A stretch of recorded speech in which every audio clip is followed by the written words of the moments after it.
ये आकाशवाणी रायपुर है। छत्तीसगढ़ी समाचार बुलेटिन के संग किरण वर्मा के जय जोहार। अब सुनाओ आज के प्रमुख समाचार।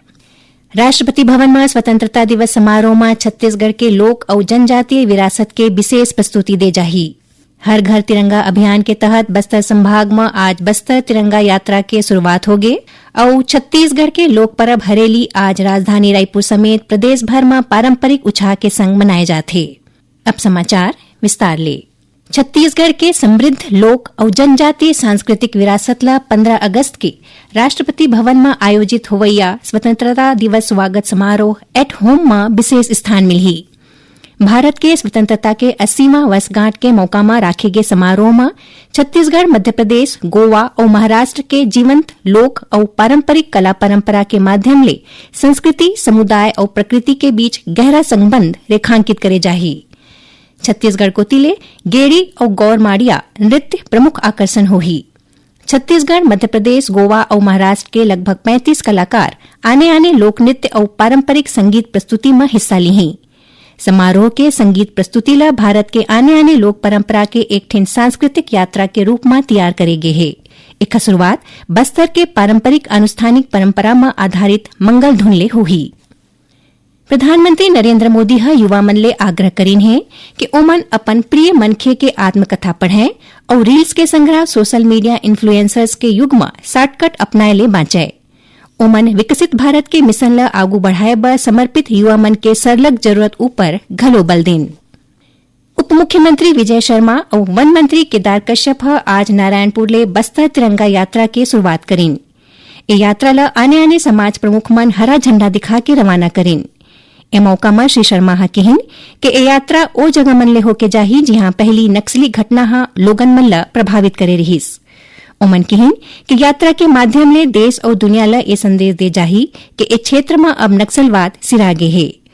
उप मुख्यमंत्री कहिन कि जनवरी 2024 ले लेके अब तक बस्तर के बहुतकन दुर्गम गवई मन में राष्ट्रीय पर्व में ध्वजारोहण करे गे है। इस स्वतंत्रता दिवस में बस्तर संभाग के 90 ले ज्यादा गांव मन में आजादी के बाद पहली घाव तिरंगा फहराए जाही। आज पहले दिन तिरंगा यात्रा नारायणपुर ले शुरू होके मुंजमेटा, झारागांव, धौड़ाई, कन्हार गांव, कडेनार, बोदली, सातधार, बारसूर होवत दंतेवाड़ा पहुंचिस। उन्हें काली दूसरैया दिन यात्रा दंतेवाड़ा ले सुकमा और बीजापुर जिला के आने नक्सल प्रभावित क्षेत्र ले होके जाही। तीसरैया और आखिरी दिन 14 अगस्त के ए यात्रा बीजापुर ले आवापल्ली, उसूर, गलगम, नंबी, ताड़पाला होवत कर्रे गुट्टा पहाड़ी पहुंची जहां यात्रा खत्म हुई। आज विश्व हाथी दिवस है। ए मौका में प्रधानमंत्री नरेंद्र मोदी कहिन कि हाथी भारत के पारिस्थितिक विरासत के अभिन्न हिस्सा रहे है। सोशल मीडिया पोस्ट में प्रधानमंत्री कहिन कि दुनिया के 60% ले ज्यादा जंगली एशियाई हाथी भारत में पाए जाते। ओमन कहिन कि देश में 33 ठिन एलिफेंट रिजर्व हवय जौन हाथी मन ला सुरक्षित आवास देथे और ओखर दीर्घकालिक संरक्षण के प्रयास ला मजबूत करथे।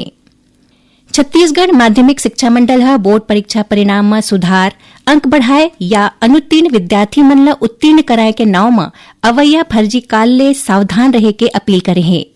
मंडल कहे है कि उत्तर पुस्तिका मन के मूल्यांकन जारी है और ऐसा मामला में धनराशि के मांग करैया लोगन मन के मंडल ले कोनो संबंध नहीं है। विद्यार्थी और अभिभावक ऐसे काल ऊपर भरोसा झन करें, कोनो तरह के लेन देन झन करें और फर्जी काल मिले में तुरते नजदीकी पुलिस थाना में शिकायत दर्ज करावें।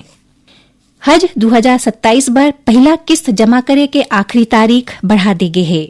छत्तीसगढ़ राज्य हज कमेटी के चेयरमैन मिर्जा एजाज बेग बताइन कि राज्य के चयनित आवेदक 1,52,300 रूपया प्रति हाजी के पहला किस्त 17 अगस्त तक जमा कर सकत हैं। ज्यादा जानकारी बर रायपुर के बैरन बाजार स्थित छत्तीसगढ़ राज्य हज कमेटी के फोन नंबर 0771 42 66 646 में संपर्क करे जा सकत है। यही बीच हज यात्रा में जवैया हज यात्री मन ला प्रशिक्षण दे बर हज प्रशिक्षक मन ले ऑनलाइन आवेदन 23 अगस्त तक मंगाए गए है। छत्तीसगढ़ी समाचार बुलेटिन आप मन आकाशवाणी रायपुर ले सुनत हो। छत्तीसगढ़ के खबर ले है आपके वास्ता और खबर के विश्वसनीयता ले है हमार वास्ता। आकाशवाणी समाचार रायपुर के प्रादेशिक समाचार बुलेटिन के संगे संग हमार समसामयिक कार्यक्रम आप रेडियो के संग अपन मोबाइल में घलो सुन सकत हो। आकाशवाणी समाचार फेसबुक, ट्विटर और यूट्यूब में घलो हावय। हमार फेसबुक पेज हरे Chhattisgarh news on AIR, Twitter handle CGAIR news और हमार यूट्यूब चैनल हरे छत्तीसगढ़ AIR न्यूज।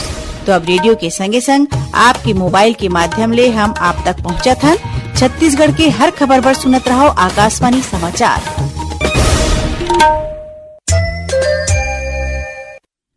अब आगू बढ़बो माचे समाचार कोती। छत्तीसगढ़ के लोक परब हरेली आज प्रदेश भर में पारंपरिक उत्साह के संग मनाए जाथे। सावन महीना के अमावस्या में मनाए जाने वाला हरेली परब में किसान अपन कुल देवता और खेती में बउरे जाने वाला औजार के पूजा करें।